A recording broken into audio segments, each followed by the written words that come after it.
স্বতন্ত্র সংসদ সদস্য তিনি যখন কথা বলছিলেন, দুঃখজনকভাবে ট্রেজারি বেঞ্চ থেকে সম্মানিত কিছু সদস্য এমন কিছু অঙ্গভঙ্গি করেছেন যেটা আমার বিবেকে আঘাত লেগেছে।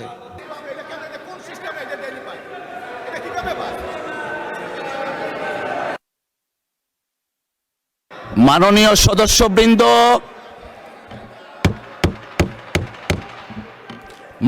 সদস্যবৃন্দ, please let us discipline ourself. মাননীয় চিফ হুইপ, আপনি দাঁড়িয়েছিলেন।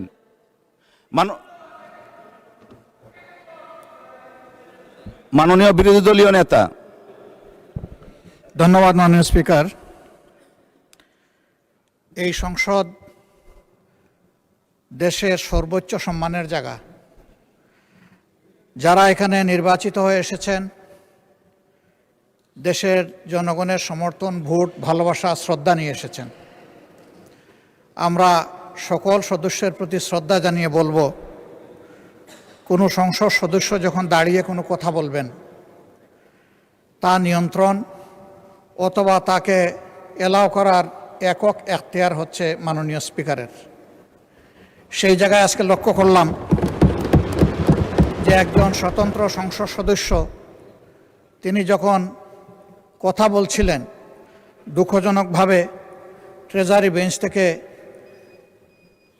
সম্মানিত কিছু সদস্য এমন কিছু অঙ্গভঙ্গি করেছেন যেটা আমার বিবেকে আঘাত লেগেছে। আমি এটা আশা করি না।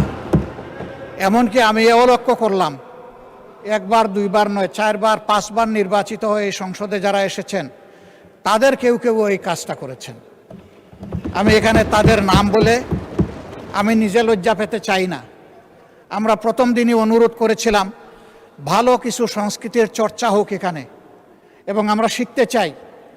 আমরা জাতিকে নিজে শিখব, জাতিকেও আমাদের সাথে উদ্বুদ্ধ করব। মাননীয় স্পিকার, আজকে 2 বারই লক্ষ্য করলাম যে ট্রেজারি বেঞ্চ যেখানে আপনাকে সবচেয়ে বেশি সহযোগিতা করার কথা, সেখানে আপনি বারবার অনুরোধ করা পক্ষেও তিনারা চালিয়েই যাচ্ছেন। আপনি মাইক দেন নাই, তারপরেও সংসদে কি হচ্ছে আমরা কিছুই বুঝতে পারছি না। আর শেষমেশ যখন মাননীয় সংসদ সদস্য রুমিন ফারহানার বক্তব্য চলছিল, বিষয়টা একেবারেই অগ্রহণযোগ্য যা করা হয়েছে। আমি এটার জন্য দুঃখ প্রকাশ করছি এবং আমি এটার নিন্দা জানাতেও বাধ্য হলাম। ধন্যবাদ মাননীয় স্পিকার।